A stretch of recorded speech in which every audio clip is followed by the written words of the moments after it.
Hello and welcome back to another episode of Inside the Asperger Studios. My next guest is a mother who was recently diagnosed with autism, but she's also raising two daughters who are autistic as well. So sit back, relax, and grab your favorite beverage, and let's learn more about her. See you there. I wanna believe in the truth, but only see what I'm shown. Got the freedom to choose, but can't decide on my own. Follow what the group is thinking about. Hello and welcome back to another episode of Inside the Asperger Studios. Today I'm joined with Kori Tomlinden. Welcome to the show, Kori. Thank you, Reed. So happy to hear. So why don't you tell me a little bit about yourself? Sure. So I was diagnosed with inattentive ADHD and autism, well, as they call it now, autism level 1, um, but still, I think, more commonly known as Asperger's syndrome. Mm-hmm.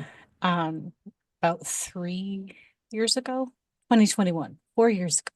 Jeez. And I have a 26-year-old, not 26, she'll be 24 this year, daughter with autism level 3, or what used to be called severe autism, classic autism, and an 11-year-old who is not formally diagnosed, but I'm highly suspecting is also ADHD and Asperger's. So that's where we are. I still struggle with the whole autism levels, and the DSM thing kind of makes me angry, but that's neither here or there. So, Basically, I mean, all the levels really do is just say how much support that person needs. yes, yes, I that is mean, true. but I get where you're coming from because how are they supposed to know how much support we really need? Exactly. And There are people who are level 2 or even level 3 who almost act like those of us who are 1, mhm, but they have more of a brain of a child in a sense. But yes. they're incredibly smart. Hmm. I've talked with people who are like level 2s and working and have their own social lives, even level 3s I've seen doing stuff. Yeah. But you're right. You have a right to be mad and disappointed with it because I mean, who are they how do they know how to judge us? Well, I think what I've said to people as well is that even with the term like the high functioning autism, one of my biggest gripes with that was my functioning level is not dependent on me as a person. It's dependent on almost any given day. And some days I feel like really capable of doing things, and other days I just don't. And, how do you define that as functioning? You can't say that's like, oh, well, you're always high functioning. Like, well, high functioning what? I, Yeah. I always have very high functioning anxiety, but that's not, you know, my day-to-day life skills. So, I mean, that's the whole thing. If you look at it, is high functioning what? I mean, you're right. I mean, there are days where we don't want to get out of bed. yeah. And then there are days where we do get out of bed, but our energy levels are decreased. Hmm. And even with help with things like, for those of us like you and me who have ADHD, even with things like drugs like Adderall, Hmm. that only lasts so long for the day, and then your energy just drops, Yep. and you are fighting to stay awake for the rest of the day until it's bedtime. Yeah. It is a real struggle. And I think that's frustrating as well. Like, trying to define what ADHD, what autism looks like in adults versus kids, because there's still, numerous differences there too, because you have to take into account hormones and jobs and all the other stuff that comes with, just being an adult versus being a child. So, See, what people don't get is the fact that when you create a level, you're only looking at those who are straight autistic. You throw ADHD into the mix like you and I, you have a whole other ballgame. Oh yeah. Because there are days where our ADHD takes over and our ASD is lower, and then there Hmm. are days where autism kicks in and our ADHD is down here. Oh yeah. The balancing act of trying to get both disabilities even where you can get for the day. And people don't It's understand that, and companies don't no. understand that. That's why they'll only hire straight people who have ADHD, ASD, because they know if you have Yeah. ADHD, your mind's all over the place. Right. Right. Yeah, no, that is so true too. I mean, there are times that I think for the most part I have my ADHD. I don't want to say in check because it's not in check, but I have a better control Mhm. over that than I do the autistic side. And then there are times that, like you just said, the autistic side, I have a better handle of that. And then my ADHD is just like all over the place. I'm like, all right, I want to focus. I'm ready to, it's like my mind is, I'm in the mindset of, okay, I've got my structure, I have my schedule, I'm ready to do the things. So that feels like the autistic side is really just kind of taking over that rigidness. But then my ADHD side's like, yeah, no, no, we don't want the structure. We don't want this. It feels bad. And it's exhausting. Now, did you get diagnosed with ADHD the same time as your autism? Yes. So what happened was I had actually self-diagnosed first with ADHD, and I sought out my official diagnosis in case I needed to be on medication because I knew I couldn't go to my doctor and say, "Hey, I'd like to be on, medication for my ADHD." Well, you can't do that without having something on paper. So I sought out a diagnosis. And after my testing was done, the practitioner said, it's like, all right, I'm going to confirm ADHD, inattentive type, and autism level 1. And I looked at her, it's like, are you serious? And she said, yes. And she pointed back to several very specific things that I had said. And she said, and this is what leads me to give you the autism level 1. It was like, oh, okay. Well, here we are. So yeah, it was I think it hit me harder than I thought it would because I was prepared to receive an ADHD diagnosis, and that's what my mind had pretty much said. It's like, all right, this is what we have. So to receive the autism one on top of it was just, oh, Hmm. okay. Did you have to go through the whole autism testing thing? No, no. And that's why I think I probably should. So I Mm. have that imposter syndrome around it because my diagnosis officially is for ADHD, and she suggested I should, clarify this, that I get further testing to confirm autism level 1, but that was her suspicion. So, So before you got your diagnosis, did you kind of feel you were looking like from the outside in? oh yeah. Yeah, like I always knew that there was just something not quite right. Like my emotional control has never been the best. Um, I've always been called, like the too sensitive child or the too sensitive adult and things like that. And I have a really quick temper, so I overreact. I've been told I overreact to things when in actuality, I don't know how to control it. And I've had to work on that. It's still an issue. Um, I didn't understand how people could just look at a clock and be okay because I can't look at a digital clock does not help me because I can't see time with a digital clock. I need an analog clock because then I Mm. can see it moving. Um, I'm a very, in addition to like the emotional sensitivity, there are things that are just the noises are too loud. Like I hear multiple conversations in the background and I can't concentrate on anything because it's just too overbearing. Or the smells of things. Like I can't walk past places like Yankee Candle at the mall. The mall is sensory hell Oh to God. begin with. But walking by places like Yankee Candle or perfume counters is an absolute nightmare because there are times that I feel like I'm going to throw up because of how overpowering the smells are. And I have light sensitivity. It's just, I was like, well, this can't be normal. Like every other person in the world can't experience the world like this because if they were, then things would be different. Mhm. And smells. Like I said, I'm hypersensitive to a lot of things like that. And it had me questioning so many things about me.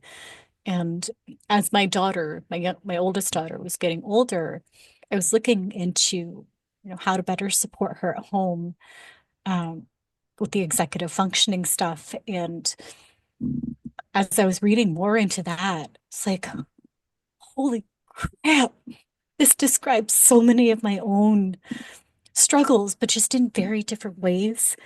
And that is actually part of what led me to the whole self-diagnosis thing. But then also my youngest daughter, when, she would talk about her experiences at school and how she felt overwhelmed with things or she felt like she couldn't concentrate and like she would finish her work really quick. She was still getting really good grades. It's like, wow, this kid's describing my exact elementary school experience because I would finish my tests or finish quizzes, whatever else, way before the other kids did. And I would just sit there doing nothing because I was bored. And, you know, I don't know how much research is out there. So this is pretty just based on my own experience and some conversations I've had with others. But we were like the more likely to be labeled gifted than we were ADHD because we were just our brain, I think, was just moving that much faster. Or, but that was just the other problems. Like I was a really smart kid, but I was also the needs to apply herself better. Or, why can't you just focus? And like, because I can't. I mean, I don't know what you want me to focus on. And yeah, so just it uncovered, I think, a lot of things and really helped me just put a lot into perspective. So, You kind of described like with me in high school and college and even grammar schools, when I would get on-time testing, it's yeah, I have all unlimited time, but it's everything else out going on around me. The noises, the clicking of the clock, the the sound of the kids writing. mhm, And then there's that notion in my head of when I see the first somebody hand in their paper before me is the first notion in my mind is I don't want to be sitting here all day. And it's like my mind doesn't think, hey, these kids are not taking may not be taking the same test as you. They're all here mhm, because they're all disabled in one way or another. And they need on-time testing. And not everyone in the classroom is taking the same test. So what happens is I rush. mm. And I hand it in because my mind's saying, you don't want to be the last one here. So I rush through it and I hand it in, and either I do good or I do bad. No, I get Like, that too. yeah, and this it's followed me, like I said, for into college. And it's just like, I just can't shake that feeling of, no, you're not the only one taking this test. Other kids are Mhm. taking other tests. They're not taking the same as you. So theirs could be shorter than yours. Right, right. No, I don't, not the exact same, but very similar in that if I would see other people handing in their tests before me, I'd start panicking because I was like, wait, why are they done? What are they? Did I miss something? Am I not, you know, do I not know this as well as I do? And one of the biggest things that that I always struggled with was if I would hand in a test, whether it was in high school or college, and my professor or teacher would hand it back and say, do you want to look it over again? Don't ask me this question because I'm going to overthink it to Mhm. To beyond the point where everything. you, And then I'm going to start second guessing and I'm going to change all of my answers. So don't Not, no, don't ask me that question. I think that's the problem with most of us who are autistic is one of our biggest flaws is we overthink. Oh yeah. We overthink to the point the simplest, it could be the simplest answer, and we Hmm. take it to the extreme of maybe this and that, maybe this isn't right because of that, and this Yep. isn't right because of that. And Yep. by the time we figure it out, we're like, oh shit, it was that simple of an answer. Right. And we went to Right. the extreme to figure it out. It's like our minds are saying, no, we always have that mind in our mind Oh of yeah. always second guessing ourselves, and we can't control it. No, no. And this was my, like, I've talked to some, another person, several people about this as well, is that, you know how with like planners, physical paper planners, they have Mhm, hourly schedules and stuff. mhm, If I schedule something, and this would drive me up absolutely insane, I would schedule something to be, between like, let's say 10 and 11 o'clock in the morning. And if I didn't get this one thing done by 11 o'clock, I would despair about it because I thought I was failing at something. And then my whole day was just ruined because I was like, I failed at this thing. And it was like, wait a minute, why am I tying my, energy levels, my productivity to some time slot on a calendar? This is ridiculous. But I could not get past it. And it held me back. It was just, it was nasty. Well, And yeah, my life coach had taught me something early on. He's like, write a list of 3 things you want to get done for the day and try to get those done. If you don't fret about it.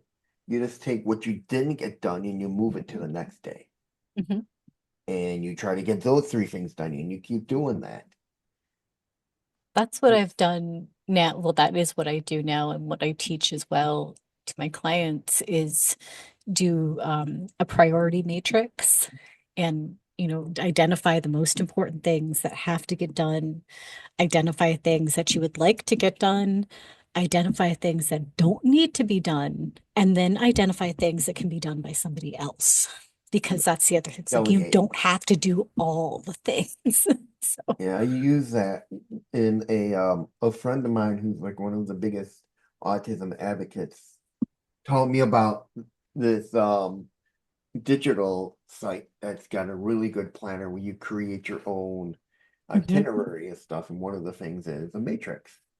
mhm. And it's great. It's like you can schedule what needs to be done, Yep, what has to be done, what needs to be deleted, yep, and what you can delegate. yes, yes, And it's great exactly. because if I have something I need to be done, I'll go to that, my task list, and like, oh, this needs to be done right away. Or I can look at how important it is Hmm. on the list of things that need to be done.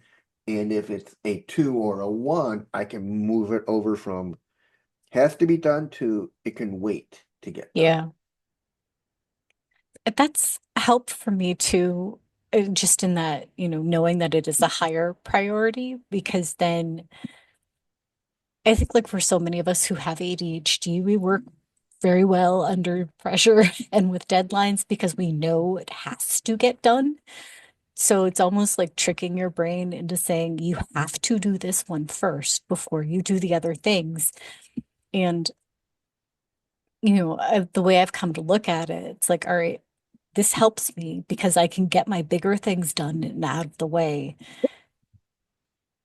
Bless you. Thank you. Yeah, And it's a dopamine trick. It's it is it anything that's, I think that's the biggest thing, misnomer, I guess, with ADHD. It's not an attention issue. It's a dopamine deficiency. And if my dopamine's not in it, nope. I mean, it reminds me, I went to a while back, a couple years ago, I went to a job thing of job transitioning marketing research thing. Mhm. And there are all these younger kids younger than me. And the first thing, one of the things they have us do is, okay, we want you to go up to that wall and on the piece of paper, write down all the jobs you've worked. I write down two, three jobs. Mhm. I'm looking to my left and I'm looking to Murray, and I see all these kids running down 10 different jobs they've been through. And I'm Uh, thinking, and I call them over, I'm like, does it matter if I've only had one or two jobs in my life and all these people are having multiple? She's like, yeah, it's the same thing. It just means you're held a job longer than these kids. And I'm thinking to myself, probably the reason they're jumping jobs is ADHD. They're it's why we can't hold jobs. yes, It's that dopamine. We get good at our job to the point of it's we're bored boring. now Yeah. Oh, and we yeah. want something challenging. And so if we can't It's, get it, we move. and I think it's why so many people who have ADHD, they end up as entrepreneurs or as Mhm. something that, at least has where they can at least be in a higher level role so they aren't doing the same things day after day after day. Because the thought of being in like a traditional 9 to 5 office job makes my skin crawl. I Mhm. could not handle that. And, you know, no, no, no, thank you. That is not what my idea of fun. I'm sure it works for others. Obviously it does. There are some very successful people who hold down a traditional 9 to 5. I can't. I'm not one of them. No, I'm I not one could. of them. I've had a couple of 9 to 5 jobs, and it's just I was good at one of them, and then the company decided to move, and I wasn't going with. Mm, And at that point, and what was nice is it was a very diverse bunch of people that was working there. yeah. And the minute the company moved, we all lost our jobs, and I had trouble ever since, and I couldn't find work. I figured maybe if I got a degree, it would help. I got myself a master's and a bachelor's, nothing. Mhm. And at that point, I said, you know what? I'm better off on my own. Yep. Yeah, I've been in the online entrepreneur business space since about 2012, 13, 14, around there. And I started with parenting blogging, and it's evolved significantly since then. But even that, I've noticed, I think one of the reasons I've been able to stick with this whole online business stuff for so long, even when it gets really tough, because there are days I'm just like, nope, don't want to do this anymore. There's so much changing. There's a lot to keep up with. You're always going to learn something new. There's always something else to do. And I think that's helped a lot because it keeps me interested. It keeps my brain challenged. But sometimes it can be a little bit difficult because there might be too much to do. There might be too much to learn. And how do you prioritize that? So I've had to work on that a lot too. That's where you're right. I think why a lot of us decided, you know, the real world, it can't handle those of us who have ADHD or ASD. That's why you won't find companies hiring those who have multiple disabilities Yep. because they know we are a handful to deal with. Yes. A lot of training. Yes. So that's why you find a lot of people out there who are autistic with their own business Mhm. and being successful at it because it's what we do best. Exactly. It allows us to, it's not the hyper focus, but if you have that special interest on your business, then you are going to become the expert on that thing if you're not already the expert on that thing, because it's what you are interested in and it kind Mhm. of consumes you. And I think sometimes that gets painted in a negative light, like, that autistic people can be childlike because they're still their special interests are, still. I'm a perfect example of this. I love my Disney. I love my Funko Pops. I collect a lot of different things. I have stuffed animals of the Disney character Stitch, and for an adult, this is probably considered childish. I don't care. They make me happy and they're squishy. They're sensory inputting for me, so they serve a dual purpose. It's not just that I enjoy them but there's sometimes sensory tools. And it just not just for autistics, obviously, but for people with ADHD too. It's like some of our traits, it gets very, people take it very negatively. And it sucks because it's like, look, you may see it as a detriment or you may see it as something negative, but I don't. Problem is people don't understand what a stim is, why we have fidget toys. Hmm. I remember I was volunteering and every so often I would tap my leg and I remember some kid asking me, "Are you all right?" And I just answered, "Yeah, I'm okay." And I mean, for the longest time, I never knew why I rubbed my hands or tapped my legs until I learned about what stimming was, and it kind of Yeah. explained things to me. But I mean, what happened with me is from rubbing my hands, I wound up with a callus on my finger. Hmm. Like, Mine, one of mine is actually rubbing the tips of my fingers together. I This is gonna be kind of gross. I pick my scabs because I can't stand looking at them. Um, and I have a fidget, numerous fidgets near me at any given time because my hands are just all over the place. And I sit on my feet for sensory input, and people, it's like, why are you doing this? Because I need input. I don't know how else to explain it in a way that's going to make sense to you. problem is, I think there are more of us as time goes on. More and more people are coming out realizing they're autistic. Mhm. Adults are looking back at their autistic children when they get tested and the doctor's asking them all these questions and Yeah. realizing, "Oh, crap, you just described every one of my traits. Yeah. I need to get tested now." Yeah. And I've had a Yeah. lot of guests say that to me is when my child got diagnosed, I heard all the traits that I had, and I'm looking at my child like I'm looking at myself. It's like I had said earlier with but with both of my daughters, really, it was different things that were going on in their respective lives that just kind of put this whole thing into motion of seeking out something for myself. Um, and also knowing that with ADHD, sometimes it can be harder to get a diagnosis for girls. So it's like, all right, I might be in for kind of a fight with, getting her into the official diagnosis process, but I'm willing to fight. Let's go for it. Challenge me. I mean, I'm guessing once you got your official your diagnosis from your doctor, things started to make sense to you. Oh, absolutely. And I think the way that I was able to really explain that, people say light bulb moments.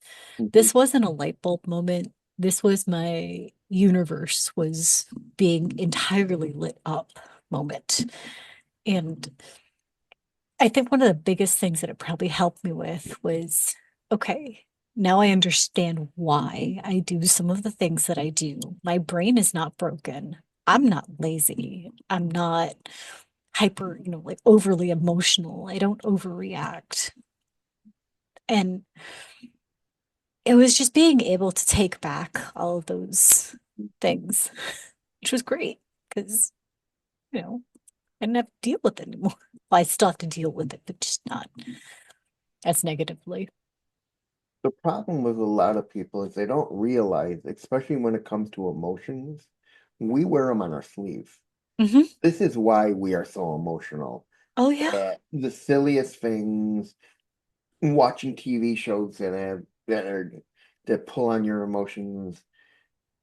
And then there are times we they say, "Oh, you lack emotion," like not crying at a funeral or not or not showing it. One of the other reasons we don't show emotions is we have trouble reading faces. Mhm. We don't know if a person's upset, sad. We don't understand these social cues. And people got to understand that it's the facial social cues, the body language that tells us how we should react. And Mhm. if we don't react the way you want us to react, then it's a negative on them. It's saying, why are you Well, not feeling any emotion for me when I just told you the story? It's like, how do you want me to feel? right, I'm not exactly. reading I don't know how to read your body language. Exactly. And, how am I supposed to know how to respond if you can't give me any further direction? Really? Seems kind of rude. And then I'm the rude one because I don't understand. Well, you can't explain it. I mean, Explain it. Or at one of the least, best one of the best examples of this was I used to volunteer in a museum here in Chicago, and my supervisor came up to me one day and says, "The volunteers you're working with are saying you're standing too close to them." And my reaction to her was, "Why didn't they just tell me?" And she's like, "Nobody likes confrontation." And I'm thinking, "Excuse me? How am I supposed to react to them not being comfortable if they're not telling me straight up to my face, hey, can you please step back? I'm a little uncomfortable with you standing too close." And then my other thought is, why did you wait a week to come to me to tell yeah. me that they told you this? Why you should have come to me the first minute they told you, and then I would have rectified it. Like that's just the other part too, is that if you can't make me aware of something that is wrong or is as perceived as wrong, then I can't do anything about it. But once I'm aware of it, then I will do something about it to the best of my ability. And as long as it doesn't, I think this is my other problem is that sometimes when you're expected to either mask or camouflage it to the point that it's just not you anymore, that's where I take a big offense. I'm like, yeah, no, I'm not going to do that because I've spent my entire life doing that. It's, no, no, thank you. And with me, I've never masked or hide, and I'm a true believer in anti-masking because it's why should we hide who we are? Just because society Mhm. frown doesn't want to deal with us, it doesn't mean we have to hide or pretend to be something we're not. I mean, because when you mask, you're putting so much energy in pretending to be something you're not. You come home exhausted and need that Yep. in sensory room or a dark room just to quiet your mind back down to to what you're comfortable with. Yeah, that's exactly what I mean is that I've spent so much of my life trying to fit in or trying to look more neurotypical. And it's exhausting physically, emotionally, and mentally, because then I would get into this big spiral of thoughts like, well, why can't people just like me for who I am? Why should I have to change, my personality traits in order to fit in? I shouldn't have to do that. Yeah. And just because society thinks it should be this way, well, who says that's it's frustrating. It's very frustrating. I mean, I am a very much a true believer in the fact that I'd rather stand out than blend in. Yes. And I know a lot of people who I've talked to said the same thing. They'd rather stand out because I don't want to hide who I am. Hmm. Why? Just because society frowns on us? No. More and more of us are coming out. I guarantee you, there's probably, I'd say maybe 80% of the world of the US is autistic. Oh, I believe it.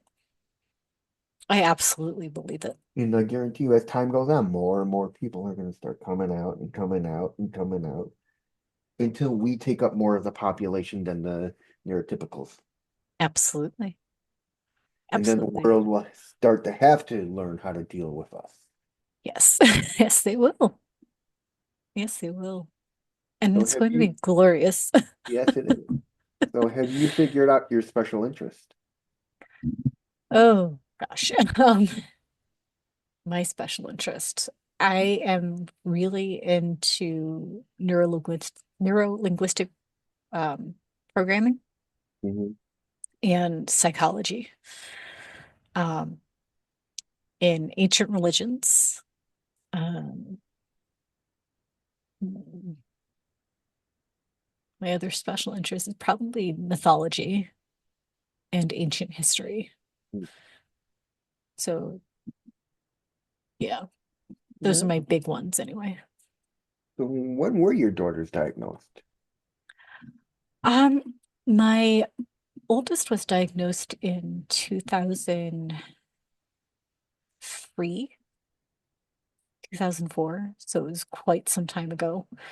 And my youngest have not started the process yet because say, right now she's hanging in there. She's getting by. So I think if I start to notice more of the signs and where it's going to become a necessity for her to have a 504 in place, then we'll pursue. Um, Hopefully before that though, because just like waiting lists and all of that. So, Yeah. but yeah, No, are they like their mother? Do you think they both are ADHDers? I think my youngest is absolutely. My oldest though, I've never been 100% sure, but if I look back on like all of her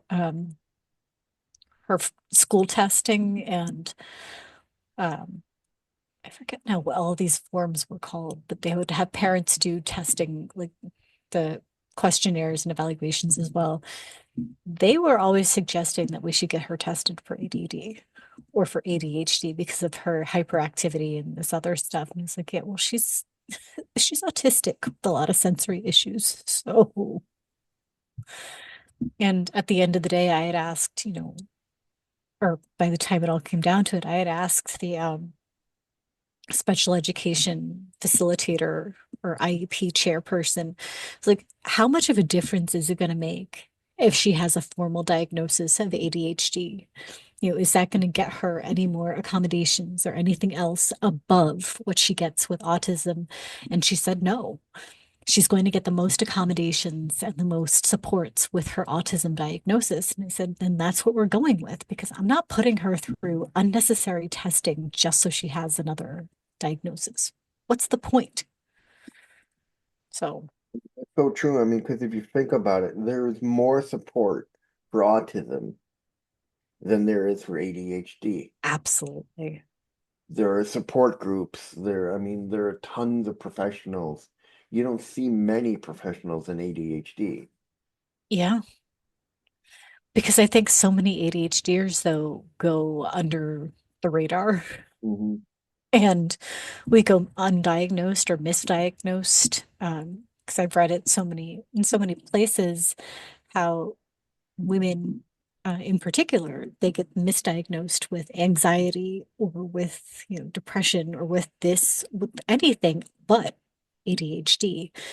And I'm one of them, well, I wouldn't say I was misdiagnosed, but it was in addition to, because I have anxiety that exists outside of things associated with my ADHD or with my autism. And I have major depression outside of, you know, and I have PTSD outside of.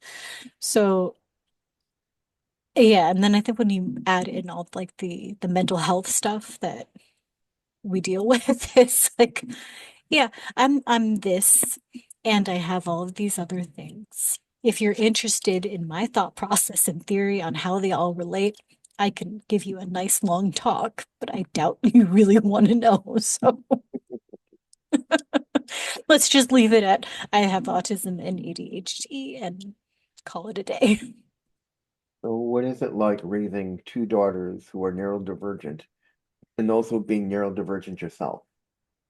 Um, I think one of the biggest things that we've had to deal with, or that I've learned to deal with, or how to deal with, is not having my daughter's stims. This is my autistic daughter, her stimming, to have it not trigger my sensory issues, because some of her stims are very loud, and which is interesting too, because she's hypersensitive to noise. But when she gets really loud, I guess it doesn't affect her as much. Maybe she doesn't perceive it, but it affects me. And that's been one of my biggest things, was just learning how to deal with that, and learning how to model my own emotional regulation and self-regulation, so my youngest could see, this is what it looks like, or telling her what would work for me, and this is how I deal with it. Maybe it would work for you. So yeah, it's been a lot of that. And mostly, I think, just giving them the world and the environment and the support that I needed as a young child and as a child, but didn't have because I was not diagnosed. So, And what are some of the joys of raising two neurodivergent daughters? oh gosh, that I have someone that I can actually relate to when I say, you know, the grass is bothering me on all types of levels, and have someone understand what I mean without having to explain exactly why the grass is bothering me, or knowing that I like semi squishy wet sand, but I can't stand absolutely dry sand. And, people are like, well, sand is sand. No, no, no, it is not. So, not having to fully explain all of that and having someone else who just gets it is truly a gift.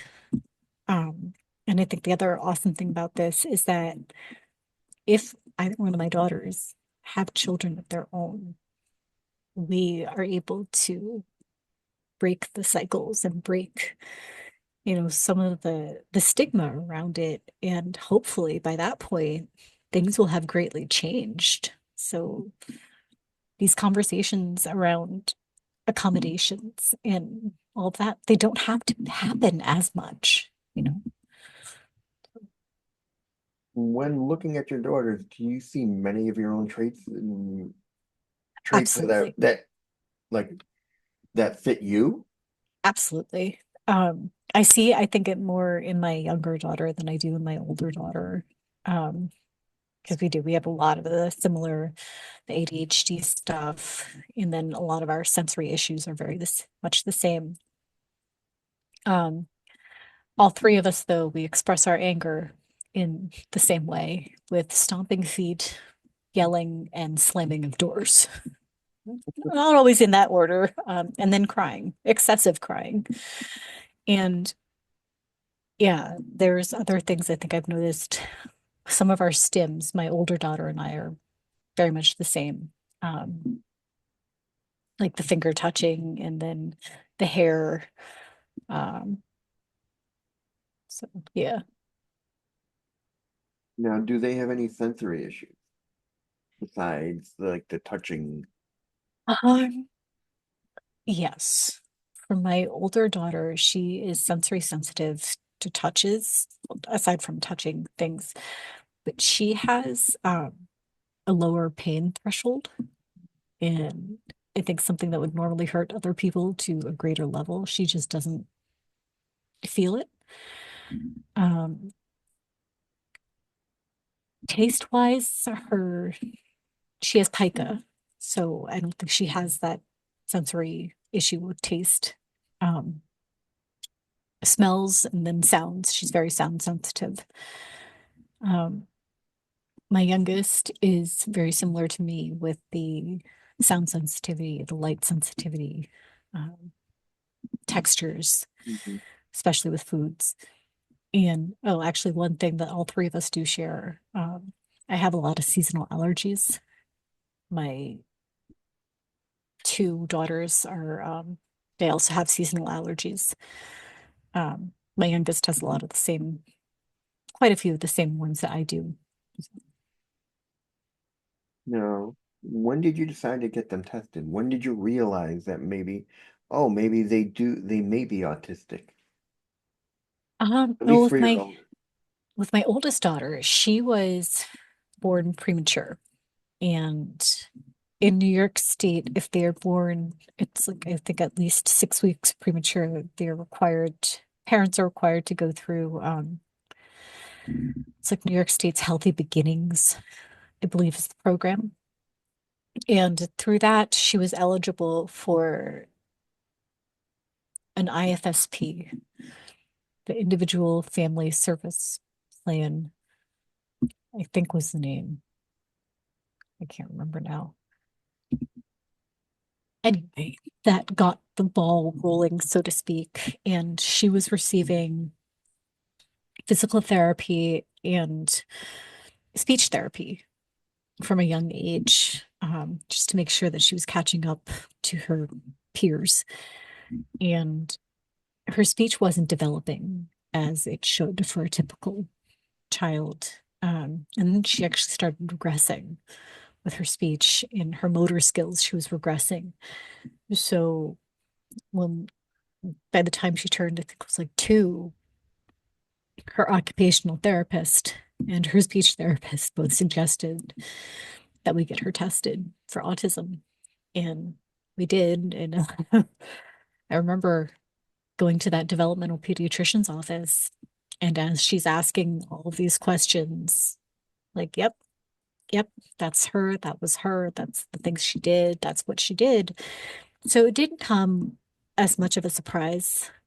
I think when we actually got the official, your child has classic autism. Um, but yeah, it was, I think it hadn't, even if she hadn't been in that program, the New York State's Healthy Beginnings, if her development was that far behind, then yes, I would have raised the issue with her pediatrician.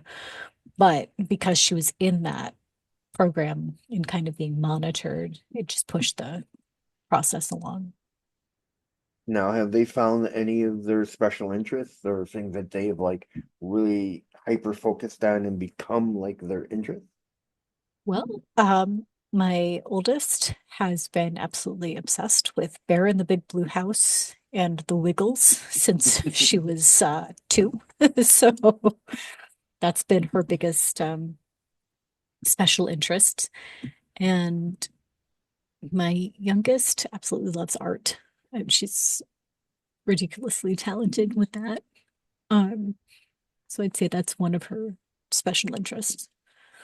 Interesting is people don't realize it that those of us who are autistic, we're what you would call twice exceptional, which means that yes, we're good at one thing, but Oh there's yeah. that other thing that we are weak at. Yep. And people like what people don't realize is, oh, he's a savant. No, he's twice exceptional. He Yes. can be good at this, but he's poor in social skills. Right, I have exactly. this, I had this guest on he's an autistic violinist, world renowned, but people don't realize, yeah, he may be a master violinist, but yet there's another aspect that he's not good at. Yeah. We're all twice exceptional. People just don't see it that way. Yeah. Yeah. That's, I think, absolutely what you just said. And at least when I was younger, and I'm sure for others, their first exposure or experience with an autistic person might have been through the movie Rain Man.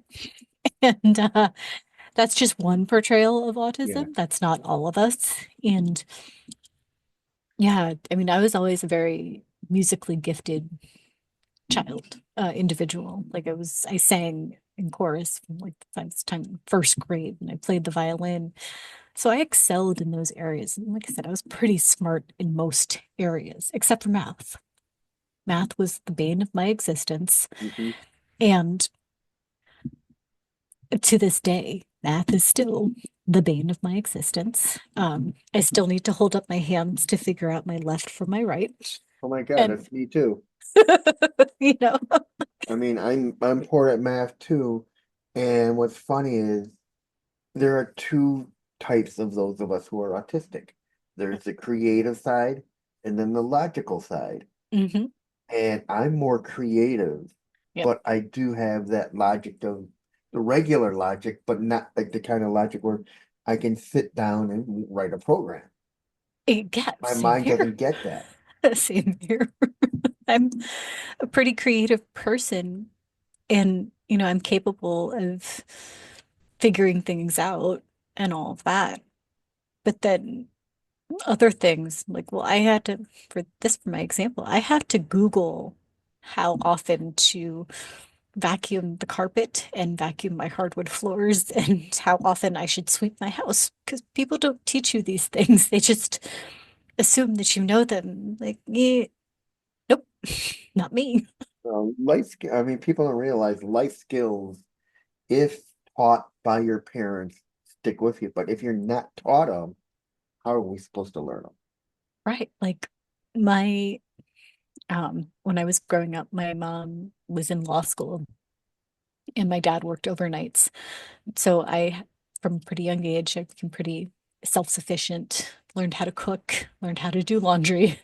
So as I've gotten older, those are two things I've noticed, like, oh, I can do these two things really, really good. And then other parts of my life skills, I'm like, well, I suck at that. Why? And, I could watch my mom doing it, which was great. So I at least had something to draw off of. But then like specific things was like, well, I don't know what to do. So, And finally, what advice do you have for mothers who are raising neurodivergent kids? oh gosh. Well, two things. One is to intentionally schedule time for yourself, and you're not a bad mom for doing that, for, taking some time for yourself. We all need time. Um, I guess I have three pieces. Two, you know, don't be afraid to be pushy, and you're not being pushy when it comes to the supports that your child needs at school. Uh, because if, you know, raise the issues and keep raising the issues. And third, stop caring about what other parents think about your parenting because it works for you. It works for your kids. And that is all that matters.